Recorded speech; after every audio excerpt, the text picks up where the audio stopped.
السلام علیکم and welcome to exams Cracker. اگر آپ نے ہمارا چینل ابھی تک سبسکرائب نہیں کیا تو پلیز اس کو کر لیں۔ ایم ڈی کیٹ 2020 کی لیٹسٹ نیوز کے ساتھ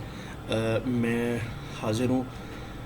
وی سی جو یو ایچ ایس ہے اس نے یہ بیان دیا ہے، اور یہ بیان اس کو دیے ہوئے کچھ دن ہو بھی گئے ہیں، لیکن مختلف جو نیوز ہے اس کا انالیسس کرنا ضروری ہے۔ اس نے کہا ہے کہ ہم جو ہے ایم ڈی کیٹ ضرور کنڈکٹ کریں گے، اور سپٹمبر یا اکتوبر ان دونوں مہینوں میں کریں گے۔ تو میری تو پہلے دن سے ہی یعنی اکتوبر کے فرسٹ ویک کی ایکسپیکٹڈ ڈیٹ ہے، کیونکہ ہم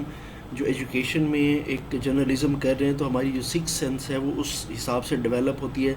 سپٹمبر مجھے نہیں لگ رہا، سپٹمبر کا لاسٹ ویک میں بھی پاسبل ہے، لیکن اکتوبر کے پہلے ہفتے میں زیادہ پاسبلٹی مجھے لگ رہی ہے۔ اور یہ بھی کہا تھا کہ جو موڈ آف پیپر ہے، جو وے آف پیپر ہے، اٹ کین بی ٹریڈیشنل اور it can be computer based test, so they are working on it, اور وہ چینج بھی کر سکتے ہیں، یعنی وہ کمپیوٹر ٹیسٹ کی طرف جا سکتے ہیں۔ It is yet to be decided, یہ بھی ہوا نہیں ہے فیصلہ۔ اور وہ بھی نیوز جو آپ لوگ یعنی کافی دیر سے انتظار کر رہے ہیں، وہ پرسنٹیج والی نیوز، وہ بھی انفارچونیٹلی یعنی گریب نہیں ہو سکی مجھے، یعنی جو مجھے معلومات ملی ہیں ابھی تک ان کا ڈیسیژن نہیں ہوا۔ اور یہ ویسے it's too early to decide,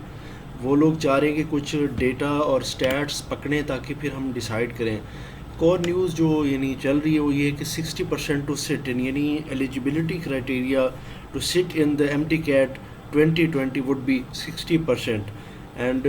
یہ مجھے لگ رہا ہے کہ یہ پھر اسی طرف تو ہم کہیں نہیں جا رہے۔ پرائیویٹ میڈیکل کالجز کو پھر وہ کھلی چھٹی اور سی آئی پی کا خاتمہ، اور یعنی پھر اپنی مرضی سے فیس چارج کرنا اور ڈونیشنز، اور ان چکروں میں تو مجھے اگر یہ 60% والے میٹر میں یہ پرائیویٹ کالجز والے انوالو ہوئے، یعنی ان فردر ہمیں یہ پتہ چلا کہ یہ اس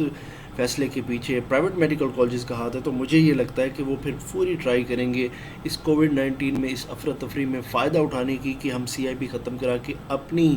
مارا ماری اور یعنی لوٹ مار کا بازار سرگرم کریں۔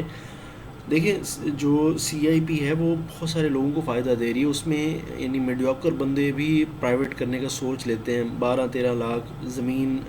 فروخت کر کے، پلاٹ بیچ کے، یا مثلاً پیرنٹس سوچتے ہیں کہ بچوں کا مثلاً 50-60 لاکھ اس کا جائیداد میں حصہ بن رہا ہے، اس کی یہ اس کا حق ہے، تو اس کو ہم ڈاکٹر بنا دیتے ہیں، it will be good for his or her career, تو وہ افورڈ کر سکتے ہیں۔ لیکن اگر یہ اندھا دھند چلا گیا، انفلیشن ریٹ ہائی ہو رہا ہے، تو یہ کہیں فیس 20 لاکھ تک نہ چلی جائے۔ اور دوسرا جو بات ہے یعنی ایم ڈی کیٹ پرسنٹیج کی، is yet to be decided if change, اگر وہ چینج ہوئی تب، یہ ابھی ڈیسائیڈ نہیں ہوا، تو یو ایچ ایس اتنا جلدی بھی ڈیسیژن نہیں لینا چاہتا، میرے خیال میں ابھی ان کو ٹائم لگے گا، کیونکہ وہ ابھی پیپر کے موڈ کا بھی ڈیسائیڈ نہیں کر سکے، جبکہ U E T E CAT کے لیے بہت یعنی اس نے اسپیڈی اور ہسٹری طریقے سے، ہسٹری تو نہیں کہوں گا لیکن اسپیڈی طریقے سے ڈیسائیڈ کیا کہ ہم اس کے موڈ آف جو ٹیسٹ اس کو چینج کر کے ہم کمپیوٹر بیسڈ کر لیں گے۔ انجینئرز ہیں وہ اس معاملے میں کوئک ہیں، یعنی کیونکہ یہ چیزیں خود ہی وہ ایجاد کرتے ہیں، کمپیوٹر یہ وہ چیزیں انہی سے ریلیٹ کرتے ہیں، تو وہ ٹیکنالوجی کے معاملے میں یعنی میڈیکل فیلڈ سے کافی زیادہ آگے ہوتے ہیں۔ تو اتنا گزارشات تھی، اتنا نیوز تھی، یہ شیئر کرنا چاہتا تھا۔ خوش رہیے، آباد رہیے، اللہ حافظ۔